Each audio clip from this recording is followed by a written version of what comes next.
Acute myeloid leukemia, or AML, is a type of blood cancer in which the bone marrow makes too many immature blood cells called myeloblasts.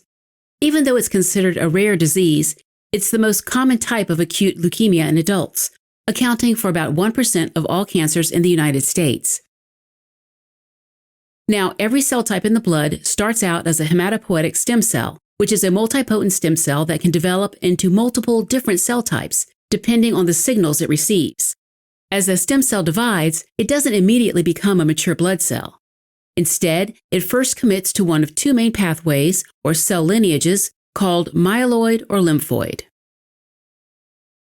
Cells that follow the myeloid lineage become red blood cells, which carry oxygen throughout the body, megakaryocytes that produce platelets, which help stop bleeding, and myeloblasts, which are large, immature white blood cells with a large central nucleus and very little surrounding cytoplasm.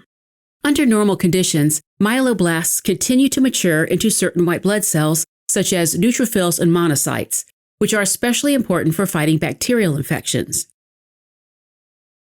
In AML, myeloblasts get stuck partway through development, so instead of maturing into these different cell types, they begin to rapidly multiply and pile up in the bone marrow. This crowding of the bone marrow leaves less space for the development of healthy, mature blood cells, such as red blood cells or platelets. Affected cells usually have specific genetic mutations, such as pieces of DNA that are missing, duplicated, or rearranged. AML can be classified based on these genetic changes and how far those cells had progressed in their normal development before they got stuck. All right, now acute leukemias tend to be aggressive and fast-growing, meaning symptoms can appear and worsen over weeks rather than years.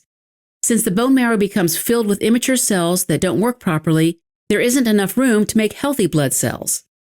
This results in three main problems. First, when there are too few red blood cells, the body doesn't get enough oxygen, and this can cause fatigue, weakness, shortness of breath, dizziness, and pale skin. This lack of sufficient amounts of red blood cells to carry oxygen throughout the body is known as anemia. Next, when white blood cells are low or not functioning normally, the immune system becomes weaker. People with AML may get frequent infections, have unexplained fevers, or find that infections are harder to recover from. Finally, when platelet levels drop, the blood can't clot as well as it should. This may lead to easy bruising, nosebleeds, bleeding gums, or tiny red or purple spots on the skin called petechiae. As the number of myeloblasts rises, they can spill out of the bone marrow into the bloodstream and collect in other parts of the body, sometimes causing swollen lymph nodes or an enlarged spleen or liver.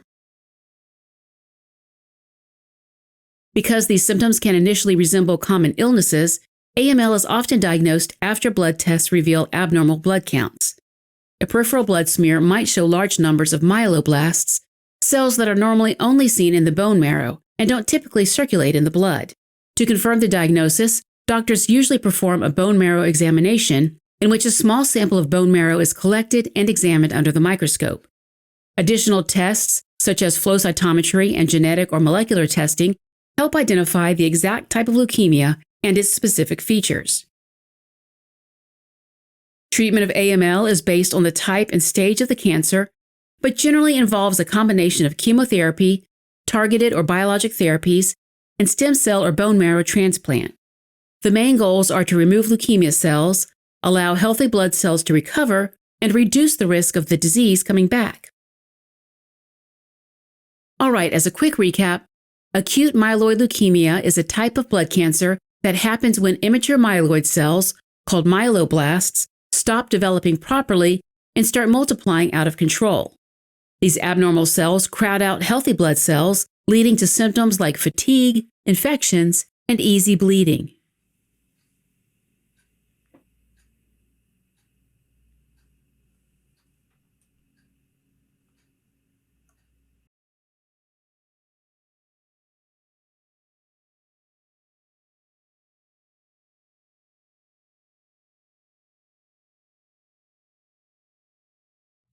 Helping current and future clinicians focus, learn, retain, and thrive.